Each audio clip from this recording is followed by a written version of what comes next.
ଦୁନିଆରେ ସବୁଠାରୁ ଶସ୍ତା ଜିନିଷ ହେଉଛି ପରାମର୍ଶ। ଜଣକୁ ମାଗିଲେ ଶହ ଶହ ଲୋକ ଦିଅନ୍ତି, କିନ୍ତୁ ଦୁନିଆରେ ସବୁଠାରୁ ମହଙ୍ଗା ଜିନିଷ ହେଉଛି ସାହାଯ୍ୟ। 100 ଜଣଙ୍କୁ ମାଗ, ଜଣେ ନା 2 ଜଣ ଦିଅନ୍ତି। ଆପଣ ଯେତେ ବି ଭଲ ହୋଇଥାନ୍ତୁ, ଯେତେ ସୁନ୍ଦର ହୋଇଥାନ୍ତୁ, ଦୁନିଆ ତ ଆପଣଙ୍କର ଛୋଟ ଭୁଲକୁ ଅପେକ୍ଷା କରିଛି। ସେଥିପାଇଁ ଆପଣ ଯଦି ଆପଣଙ୍କର ଜାଗାରେ ଠିକ୍ ଅଛନ୍ତି, ତ ଆପଣଙ୍କର ଉପରକୁ କେହି ଆଙ୍ଗୁଠି ଉଠାଉଛନ୍ତି ତ ତାଙ୍କ ଉପରେ ଧ୍ୟାନ ଦିଅନ୍ତୁ ନାହିଁ। କାହିଁକି ନା ଭଲ ଲୋକଙ୍କର ଉପରକୁ ସେହିମାନେ ଆଙ୍ଗୁଠି ଉଠାଇଥାନ୍ତି ଯେଉଁମାନେ ସେହି ଲୋକଙ୍କୁ ଗୋଡ଼େଇବାକୁ ଚେଷ୍ଟା କରି ମଧ୍ୟ ଗୋଡ଼େଇ ପାରନ୍ତି ନାହିଁ। ଜୀବନରେ କେବେ ବି ଭାବନ୍ତୁ ନାହିଁ ମୁଁ କିଛି ବି ନୁହେଁ, କି ଭାବନ୍ତୁ ନାହିଁ ଯେ ମୁଁ ହିଁ ସବୁକିଛି। ସବୁବେଳେ ଗୋଟିଏ କଥା ଭାବନ୍ତୁ, ମୁଁ କିଛି ତ ନିଶ୍ଚିନ୍ତ ଯିଏ ସବୁକିଛି କରିପାରିବ।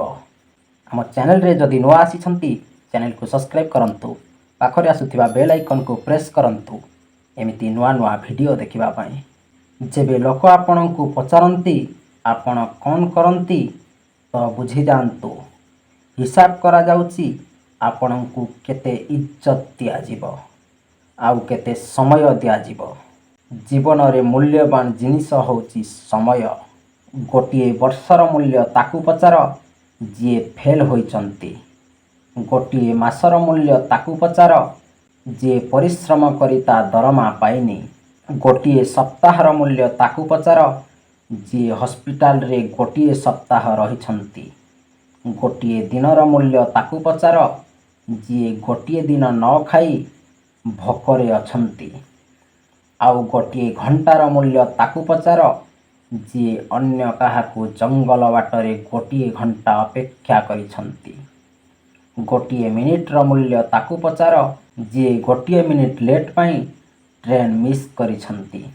ଆଉ ଗୋଟିଏ ସେକେଣ୍ଡର ମୂଲ୍ୟ ତାକୁ ପଚାର ଯିଏ ଗୋଟିଏ ସେକେଣ୍ଡ ଏପଟ ସେପଟରୁ ଦୁର୍ଘଟଣାରୁ ବଞ୍ଚିଛନ୍ତି।